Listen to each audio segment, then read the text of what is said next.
ولا تلبسوا الحق بالباطل وتكتموا الحق وأنتم تعلمون وأقيموا الصلاة وآتوا الزكاة واركعوا مع الراكعين أتأمرون الناس بالبر وتنسون أنفسكم وأنتم تتلون الكتاب أفلا تعقلون۔ بنی اسرائیل کے حالات کا تذکرہ چل رہا ہے۔ اوپر والی آیت میں عقائد کی درستگی کا حکم دیا گیا تھا کہ وَآمِنُوا بِمَا أَنزَلْتُ مُصَدِّقًا لِمَا مَعَكُمْ وَلَا تَكُونُوا أَوَّلَ كَافِرٍ بِهِ وَلَا تَشْتَرُوا بِآيَاتِي ثَمَنًا قَلِيلًا وَإِيَّايَ فَاتَّقُونِ وَلَا تَلْبِسُوا الْحَقَّ بِالْبَاطِلِ وَتَكْتُمُوا الْحَقَّ وَأَنْتُمْ تَعْلَمُونَ۔ اور تم لوگ حق کو باطل کے ساتھ خلط ملط مت کرو اور حق کو مت چھپاؤ، حالانکہ تم کو معلوم ہے کہ حق تمہاری شریعت میں کیا ہے۔ اصل میں اس سے اشارہ ہے اس بات کی طرف کہ بنی یہودیوں کی شریعت میں بھی یہی مسئلہ ہے کہ اگر کوئی شخص زنا کرے اور زانی اگر شادی شدہ ہو تو اس کے اوپر اس کو سنگسار کیا جائے، پتھر مار مار کر ہلاک کر دیا جائے، اور اگر زانی غیر شادی شدہ ہو تو اس کو 100 کوڑے لگائے جائیں۔ یہ تورات کے اندر بھی یہی حکم، زانی کی یہی سزا مذکور تھی۔ لیکن ایک مرتبہ ایسا ہوا کہ یہودیوں کے کسی بڑے سردار کے لڑکے نے زنا کیا۔ اب ظاہر بات ہے سیٹھ صاحب کے لڑکے ہیں، ان کو کیسے زنا کی حد نافذ کی جائے اور ان کو کوڑے لگائے جائیں یا جان سے ختم کیا جائے۔ تو اب جو ہے ان کے جتنے بھی پھوپ اور پادری تھے ان کو کچھ کھلا پلا کر کے ان کو مشورہ کیا کہ بھائی کوئی تخفیف کی کوئی شکل نکالو۔ چنانچہ یہودیوں کے علماء نے اب یہ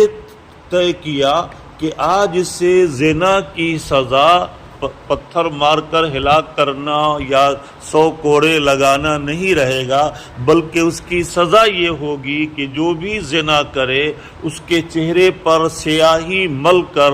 اور اس کو گدھے پر بیٹھا کر پورے شہر میں اس کو گھما دیا جائے تاکہ اس کی ذلت و رسوائی ہو، لیکن کم از کم زندگی بچ جائے۔ چنانچہ اللہ کے نبی صلی اللہ علیہ وسلم نے ایک مرتبہ بنی اسرائیل کا ایک شخص نے زنا کیا۔ اللہ کے نبی صلی اللہ علیہ وسلم کے پاس یہ مقدمہ پہنچا تو آپ نے یہود کے عالموں کو بلایا کہ بھائی تمہاری کتاب میں تورات میں اس جرم کی کیا سزا ہے؟ تو اس نے کہا کہ ہمارے یہاں یہ سزا یہ ہے کہ اس کے چہرے پر سیاہی مل کر اور گدھے پر بیٹھا کر شہر میں گھمایا جائے۔ چنانچہ اللہ کے نبی صلی اللہ علیہ وسلم نے فرمایا کہ تم اپنی کتاب تورات لے کر آؤ، اس میں جو ہے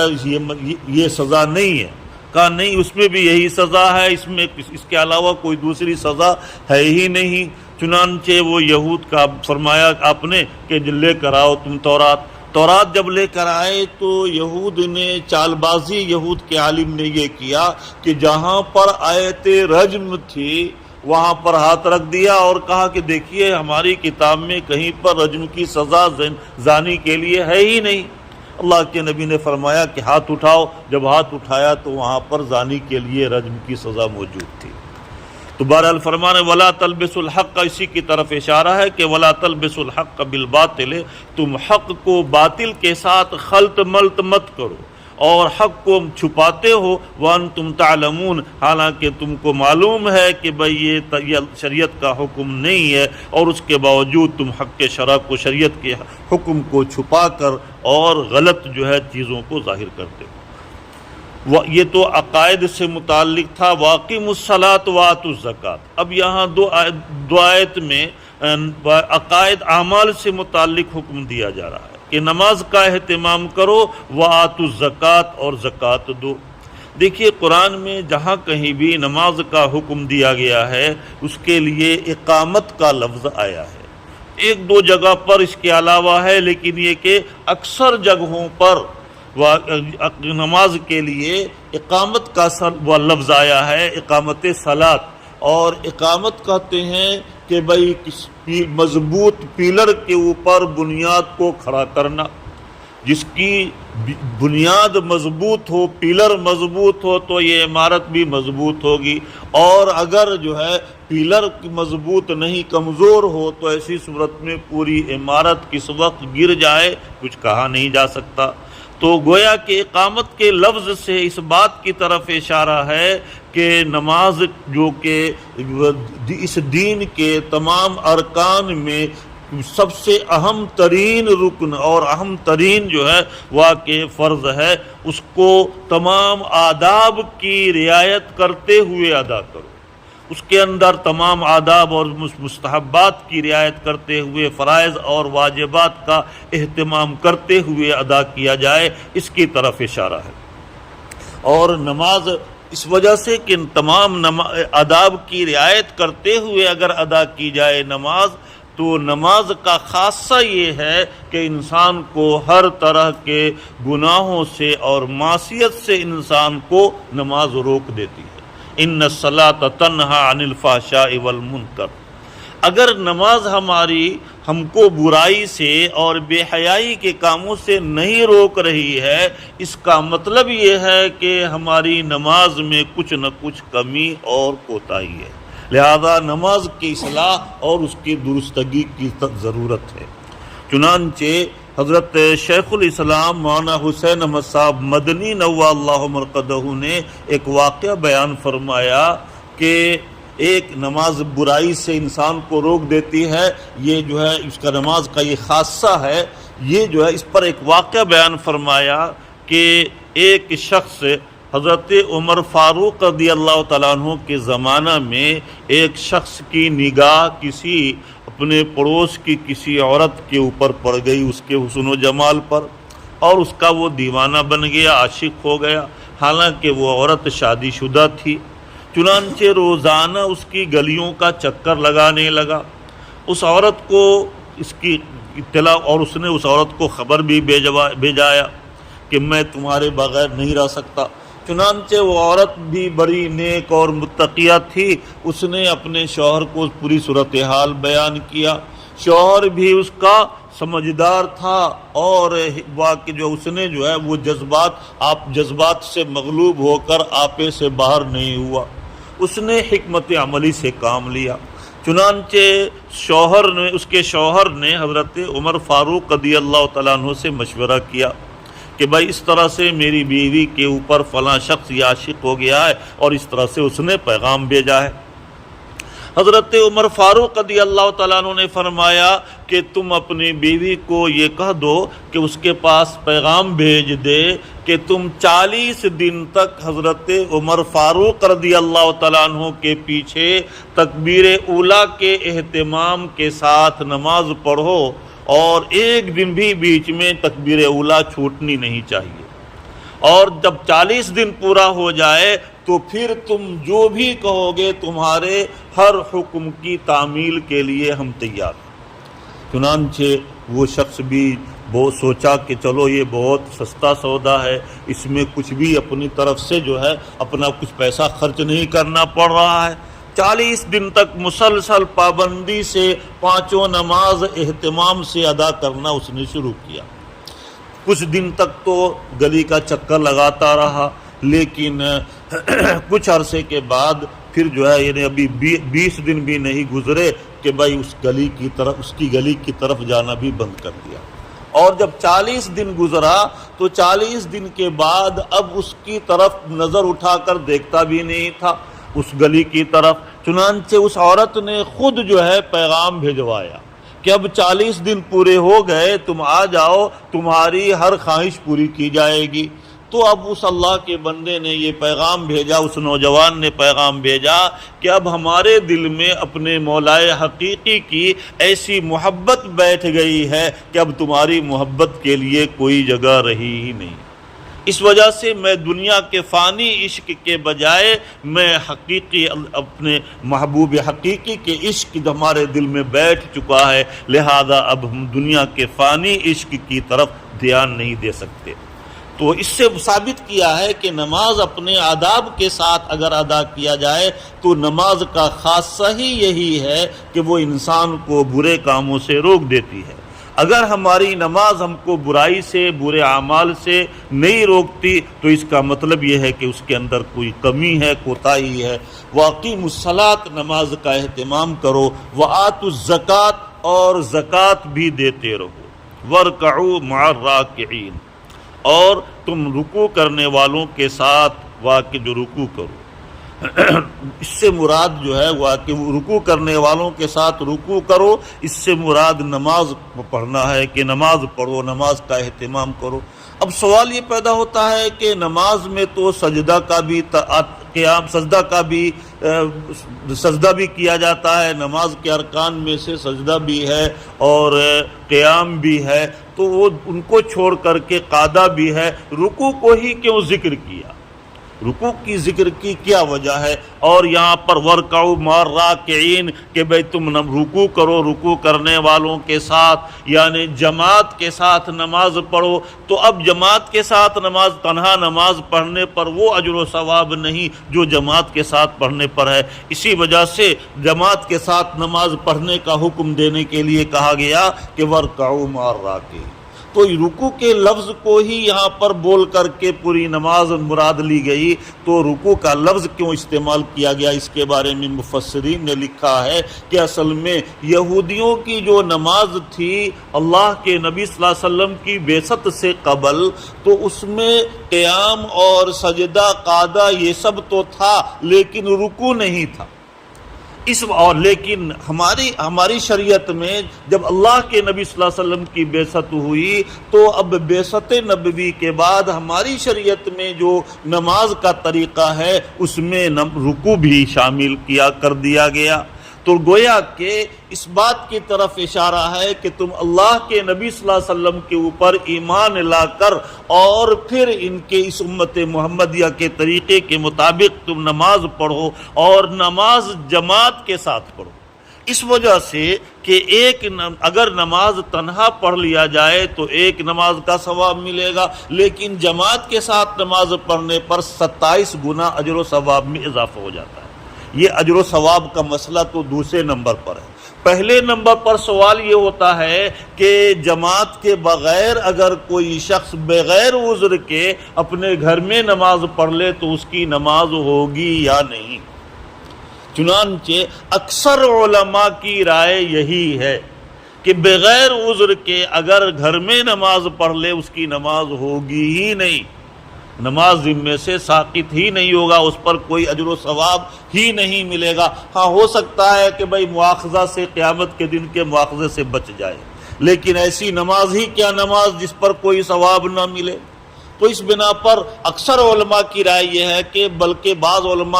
تو یہ فرماتے ہیں ائمہ اربعہ میں سے کہ بھئی امام احمد بن حنبل رحمۃ اللہ علیہ کے نزدیک فریضہ بھی ساقط نہیں ہوگا۔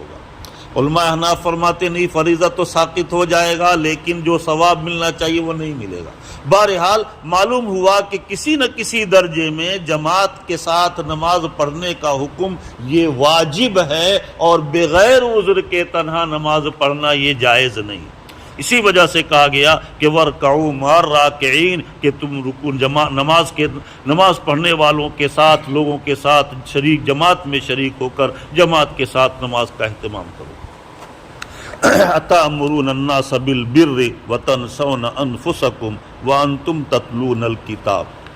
یہودیوں کا، گرچہ یہ خطاب یہودیوں سے ہے کہ یہودیوں میں کیا علماء کا طریقہ یہ تھا کہ وہ دوسروں کو اپنے جو ہے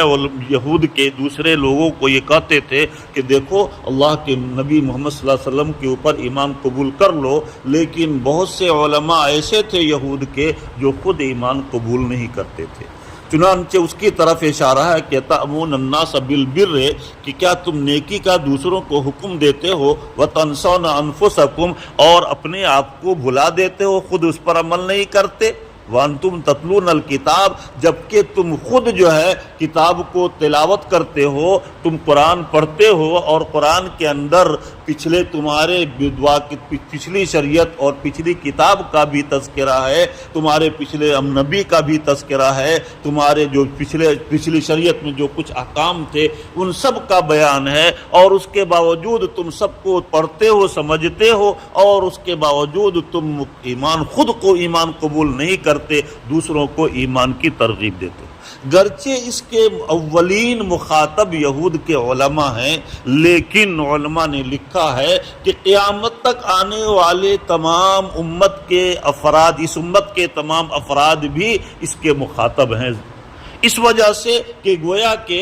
جب تک ہر ایک کو یہ حکم دیا جا رہا ہے کہ تم جو بھی دوسروں کو جس بات کا بھی حکم دو، جو بھی دوسرے کو تلقین کرو، پہلے اس پر عمل کرو. اگر عمل کرو گے تو عمل کے ساتھ جو بھی بات کہی جائے اس کا اثر زیادہ ہوگا، اور اگر خود عمل نہیں ہے اور دوسروں کو ہم واقع کسی چیز کا حکم دے رہے ہیں تو معاملہ یہ ہے کہ کہا مانے گی دنیا ہرگز نہ اس کا جو اپنی نصیحت پہ عامل نہ ہوگا. ہماری نصیحت کا جو فائدہ ہونا چاہیے، اثر ہونا چاہیے، وہ اثر نہیں ہوگا.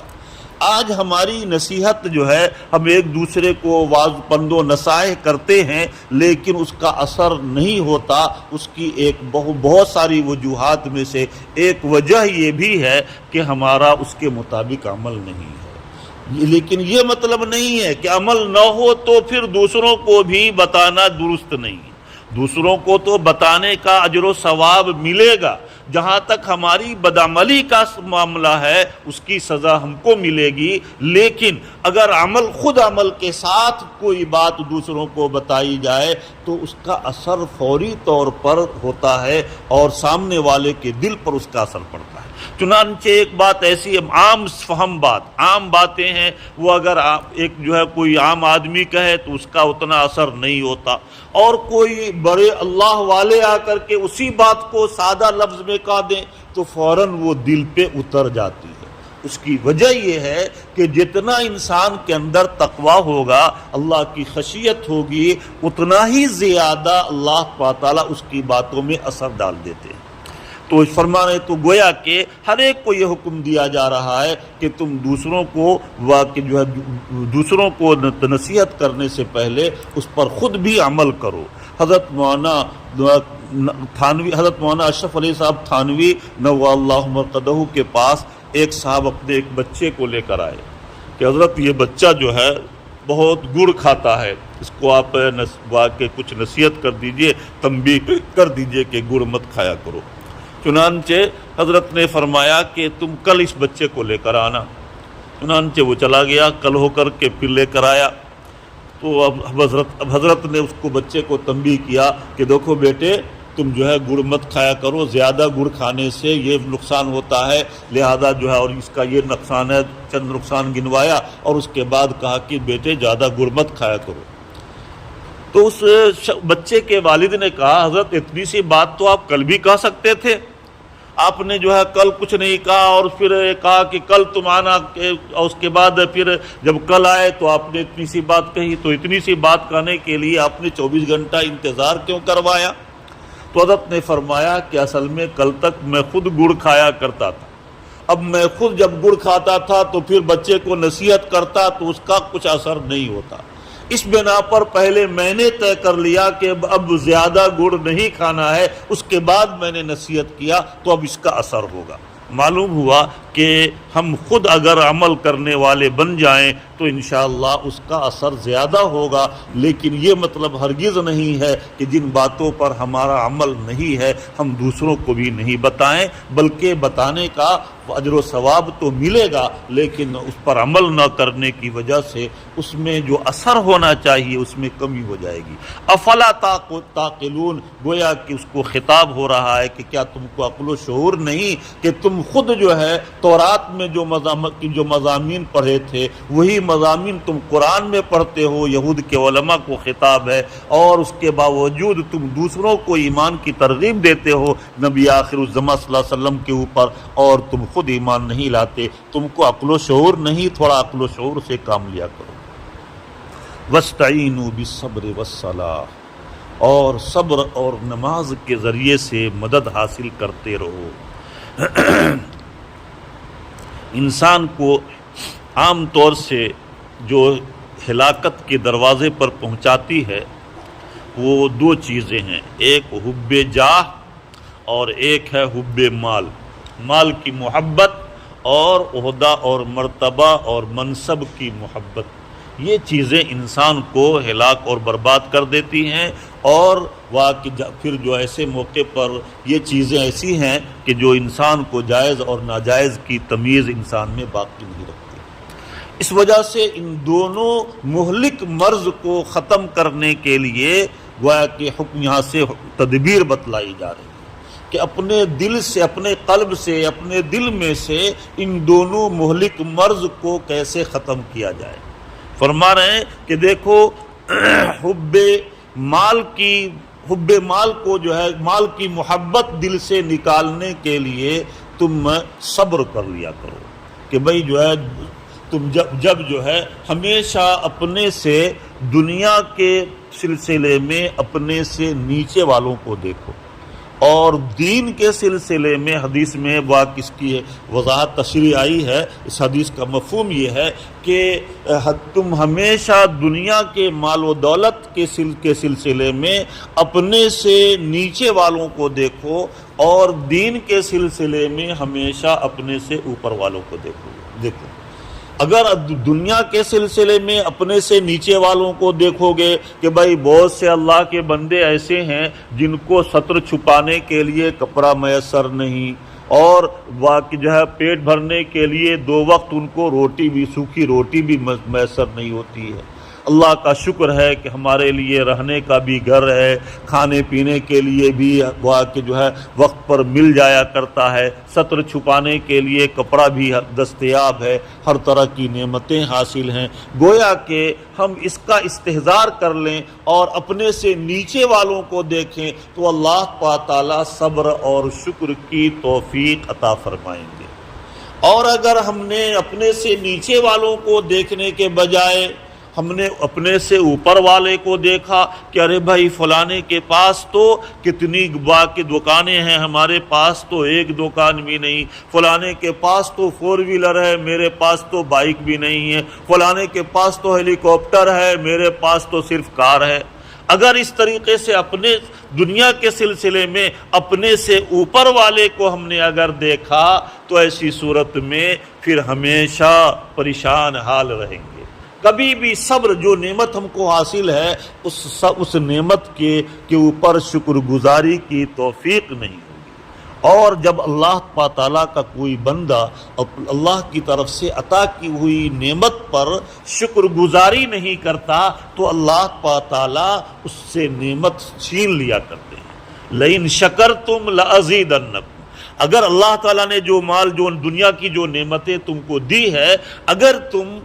اس نعمت کی شکر گزاری کرو گے تو ہم نعمت میں اضافہ کرتے چلے جائیں گے اور مزید دیں گے۔ وَلَئِن كَفَرْتُمْ، اور اگر میری نعمت کی تم ناشکری کرو گے تو یاد رکھو اِنَّ عَذَابِي لَشَدِيدٌ، اللہ تعالیٰ کی طرف سے دنیا میں بھی گرفت آ جائے گی اور پھر نعمت چھیننے کا اندیشہ اور خطرہ ہے۔ اس وجہ سے کہا گیا کہ دیکھو تم جو ہے مال کی محبت کو دل سے نکالنے کے لیے صبر کرو۔ صبر کے 3 درجات علماء نے بیان فرمائے، مفسرین نے علامہ ساوی علیہ الرحمہ نے صبر کے 3 درجات بیان کیے۔ چنانچہ صبر کا سب سے ادنا درجہ یہ ہے کہ صبر علی المصیبت۔ صبر علی المصیبت کا مطلب یہ ہے کہ کوئی حادثہ پیش آ جائے،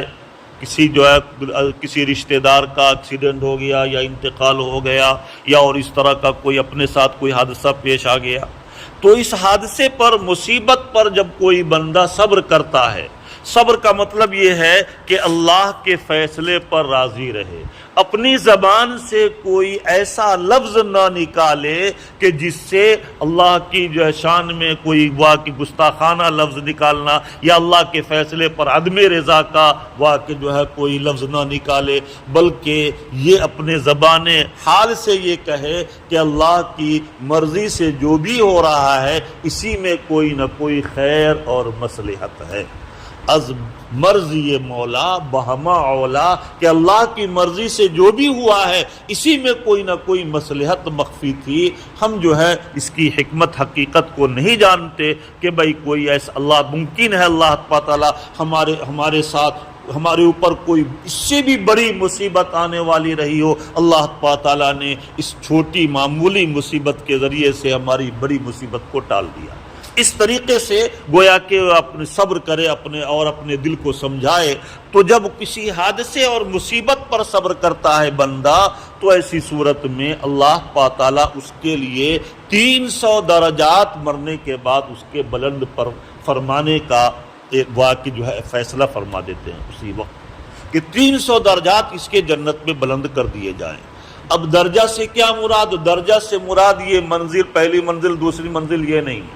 بلکہ علماء نے لکھا ہے کہ ایک درجہ سے دوسرے درجے کے درمیان اتنا فاصلہ ہوگا جتنا فاصلہ زمین اور آسمان کے درمیان ہے۔ ایسے 300 درجات اللہ تعالیٰ بلند فرمائیں گے۔ کس کے لیے؟ جو مصیبت اور حادثے پر صبر کرتا ہے اس کے لیے۔ اور اگر کوئی بندہ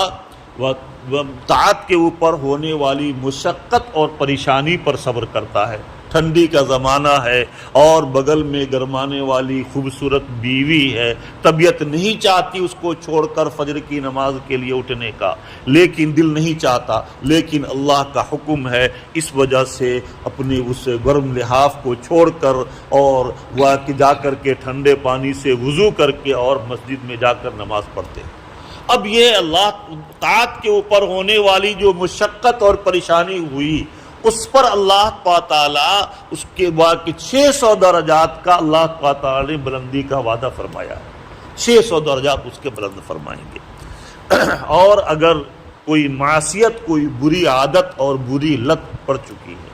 کوئی گناہ کی عادت پڑ چکی ہے، مثال کے طور پر کسی کو شراب پینے کی عادت ہے، جھوٹ بولنے کی عادت ہے، کوئی موبائل میں کوئی بری چیز، بری تصویر دیکھنے کی عادت ہے، اب اس کو چھوڑنا یہ نفس کے لیے تھوڑا شاق گزرے گا اور جلدی نفس اس کو چھوڑنا نہیں چاہے گا، لیکن اپنے نفس کے اوپر گویا کہ جو ہے دباؤ ڈال کر کے اور اس گناہ کو واقع جو ہے چھوڑ دے تو اس گناہ کے چھوڑنے میں نفس کے جو تقاضے کو کچلنا پڑے گا اور نفس کے تقاضے کو دبانا پڑے گا اور پریشانی برداشت کرنی پڑے گی۔ اس پریشانی پر اللہ تعالیٰ نے 900 درجات کی بلندی کا وعدہ فرمایا ہے۔ لیکن یہ صبر کے اوپر جو یہ اجر و ثواب کا وعدہ ہے یہ اس وقت ہے جبکہ اول وہلہ میں صبر کرے، ورنہ حادثہ پیش آئے تو اس وقت خوب جزا فضا اور واہ ویلا مچایا اور پورے محلے کو کے سپنے سے اٹھا لیا اور ادھر کپڑا نوچ رہے ہیں، بال کو جو ہے بکھرا رہے ہیں اور اس کے بعد اس طریقے سے خوب رو رو کر کے اوصاف کو بیان کر کے چلا رہے ہیں اور اس کے بعد روتے روتے جب تھک گئے تو کرے اب تو میں صبر کرتا ہوں، تو یہ صبر کا کوئی اعتبار نہیں۔ الصبر عند الصدمۃ الاولی، اول وہلہ میں صبر کرے، لیکن آنسو کا گرنا اور اسی طریقے سے اگر غیر اختیاری طور پر ہلکی سی آواز بھی حادثے کے پیش آنے پر کسی عزیز کے انتقال پر نکل آئے تو یہ صبر کے خلاف نہیں ہے۔ اللہ کے نبی صلی اللہ علیہ وسلم کے صاحبزادے کا حضرت ابراہیم کا انتقال ہو گیا، آپ کے آنکھوں سے آنسو جاری تھے تو کسی صحابی نے عرض کیا یا رسول اللہ آپ بھی رو رہے ہیں اور آپ بھی جو ہے اس کے اوپر غم کا اظہار کر رہے ہیں؟ اللہ کے نبی نے فرمایا یہ تو رحمت ہے، کہ مومن کے دل میں حادثے کا غم کا ہونا یہ ایک فطری چیز ہے، اور یہ رحمت ہے، یہ اس کے لیے اجر و ثواب کا باعث ہے۔ لیکن جہاں پر جس جزا فضا سے روکا گیا ہے وہ یہ ہے کہ میت کے اوصاف کو بیان کر کر کے رویا جائے، چلایا جائے، کپڑے کو پھاڑا جائے، بال کو نوچا جائے، اس طریقے سے جو مختلف طریقے سے اپنے عمل سے اس کے اوپر عدم رضا کا اظہار کیا جائے، یہ ممنوع ہے۔ بہرحال تو اس آیت میں یہ حکم دیا گیا کہ کون سی آیت چل رہی تھی؟ وَاسْتَعِينُوا بِالصَّبْرِ وَالصَّلَاةِ کہ تم وَاسْتَعِينُوا بِالصَّبْرِ وَالصَّلَاةِ کہ تم صبر اور نماز کے ذریعے سے گویا کہ اس مدد حاصل کرو شریعت کے احکام پر عمل کرنے کی۔ دیکھیے، ایک تو میں یہ بتلا رہا تھا کہ ایک حب مال کو ختم کرنے کے لیے اللہ تعالیٰ نے صبر کی تلقین کی، صبر کا حکم دیا، اور حب جاہ کو ختم کرنے کے لیے منصب اور عہدے کی جو لالچ انسان کے دل میں ہوتی ہے اور اس کی محبت ہوتی ہے، اس کو ختم کرنے کے لیے نماز کا حکم دیا کہ نماز میں انسان اپنے اشرف عضو کو زمین پر رکھ کر اور اپنی ذلت و خواری کا اظہار کرتا ہے، اپنی بے کسی، اپنی بے بسی کا اظہار کرتا ہے، گویا کہ اپنی نااہلیت کا اللہ کے سامنے اظہار کر کے، اپنی عبدیت کا اظہار کر کے، اپنی بے بسی اور بے کسی کا اظہار کر کے اپنے اندر سے منصب اور عہدے کی لالچ اور اپنی بڑائی اور اپنی برتری کے احساس کو دل سے نکالتا ہے۔ تو گویا کہ اس کے اندر اس آیت کے اندر ان دونوں امراض کے ختم کرنے کا علاج بھی بتلایا گیا ہے کہ تم صبر اور نماز کے ذریعے سے ان شریعت کے احکام پر عمل کرنے میں مدد طلب کرو۔ تم صبر کرو گے تو تم کو تمہارے دل سے مال کی محبت نکلے گی، اور روزے میں بھی انسان کو صبر کی تلقین کی، صبر کی مشاقی کی جاتی ہے کہ اور روزے کا مقصد بھی انسان کو صبر کا عادی بنانا ہے کہ باوجود کہ انواع و اقسام کے کھانے موجود ہیں لیکن اللہ کا حکم ہے اس وجہ سے نہیں کھا سکتے۔ تو اس طریقے سے صبر کے ذریعے سے انسان کے دل سے مال کی محبت نکلتی ہے، اور نماز کے ذریعے سے حب جاہ کے عہدے اور مناصب کی محبت نکلتی ہے۔ تو تم اس طریقے سے اللہ تعالیٰ کے احکام پر اپنے آپ کو مضبوطی سے قائم کرنے کے لیے صبر اور نماز کے ذریعے سے تم مدد طلب کرو۔ وَإِنَّهَا لَكَبِيرَةٌ یہ ایک بہت بڑی چیز ہے، ہر ایک کو اس کی توفیق نہیں ملتی ہے۔ اللہ تعالیٰ اپنے بندوں میں سے جس کو چاہیں اور جو اللہ کے متقی اور پرہیزگار بندے ہوں انہی کو اس کی توفیق ملتی ہے۔ وَإِنَّهَا لَكَبِيرَةٌ إِلَّا عَلَى الْخَاشِعِينَ ہاں البتہ جو اللہ کے خشوع اور خضوع والے بندے ہیں، جن کے دل میں اللہ کی خشیت ہے، اللہ کا خوف ہے، اللہ کی ذات کا استحضار ہے، ایسے بندوں کے لیے یہ کوئی بڑی چیز نہیں ہے۔ عام لوگوں کے لیے نماز صبر کرنا اور نماز پڑھنا اور شریعت کے احکام پر عمل کرنا یہ بہت مشکل کام ہے، لیکن جن کے دل میں اللہ کا خوف کا استحضار ہے اور اللہ کی خشیت کا استحضار ہے، قیامت کے دن کا استحضار ہے، مرنے کے بعد پیش آنے والے حالات کا استحضار ہے، قبر میں جانے اور مٹی میں مل کر فنا ہونے کا استحضار ہے، ان کے لیے یہ سب چیزیں شریعت پر عمل کرنا کوئی مشکل نہیں، بہت آسان ہے۔ وَإِنَّهَا لَكَبِيرَةٌ اور یہ ان احکام پر عمل کرنا یہ ایک بہت بڑی چیز ہے، بہت مشکل کام ہے۔ إِلَّا عَلَى الْخَاشِعِينَ مگر یہ کہ خشوع اور خضوع والوں کے لیے کوئی مشکل نہیں ہے، اللہ سے ڈرنے والوں کے لیے، اللہ کے متقی پرہیزگار بندوں کے لیے کوئی مشکل کام نہیں ہے۔ اس وجہ سے اپنے اندر خشیت پیدا کیا جائے، اللہ کی ذات کا استحضار رکھا جائے کہ بھائی ہمارا ایک ایک لمحہ، ایک ایک سیکنڈ کہ محفوظ ہو رہا ہے، اللہ تعالیٰ کی نگاہوں کے سامنے ہے، ہمارے ایک ایک عمل کو اللہ تعالیٰ دیکھ رہے ہیں، اور کل اللہ کے دو فرشتے ہماری زندگی کا ریل بھی تیار کر رہے ہیں۔ کل قیامت کے دن جب ہمارے سامنے گناہوں کا دفتر پیش کیا جائے گا تو ہم کہیں گے، انسان کے سامنے جب پیش کیا جائے گا تو انسان کہے گا یا رب العالمین یہ سب غلط ہے، ہم نے یہ سب کچھ بھی نہیں کیا ہے، یہ غلط لکھا گیا ہے رجسٹر میں۔ اللہ تعالیٰ کہیں گے کہ اچھا تم جو ہے کس کی گواہی مانتے ہو؟ تو کہا کہ بھائی ہم جو ہے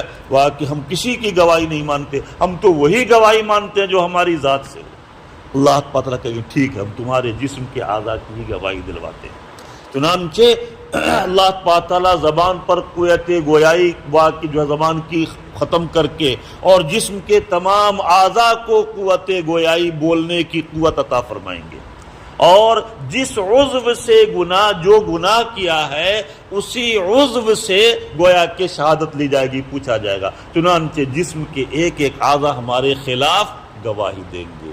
اب اس وقت ہمارے پاس انکار کی کوئی گنجائش نہیں ہوگی۔ اس سے بھی اگر نہیں مانے گا بندہ تو ہماری زندگی کا وہ ویڈیو کیمرہ ہمارے سامنے کر دیا جائے گا، اس سے بھی اب انکار کی کوئی گنجائش نہیں ہوگی۔ اللہ تعالی ہمیں اور آپ کو ابھی سے جو ہے اس کا استحضار نصیب فرمائے قیامت کے دن کا، اور اس استحضار کے ساتھ ہر قسم کے معصیت اور گناہوں سے بچنے کی توفیق عطا فرمائے۔ فرمانے کہ الذین یظنون انہم ملاقو ربہم، کہ ان لوگوں کے لیے یہ کوئی مشکل نہیں جو اس بات کا یقین رکھتے ہیں کہ انہم ملاقو ربہم، کہ ایک دن اپنے پروردگار کے پاس جانا ہے، ان کی بارگاہ میں حاضری دینا ہے، اور پھر دنیا میں کیے ہوئے ایک ایک عمل کا، اچھا یا برا عمل کا بدلہ ملنا ہے۔ اس بات کا جس کو یقین ہے ان کے لیے ان احکام پر عمل کرنا یہ کوئی مشکل نہیں ہے، بہت آسان ہے۔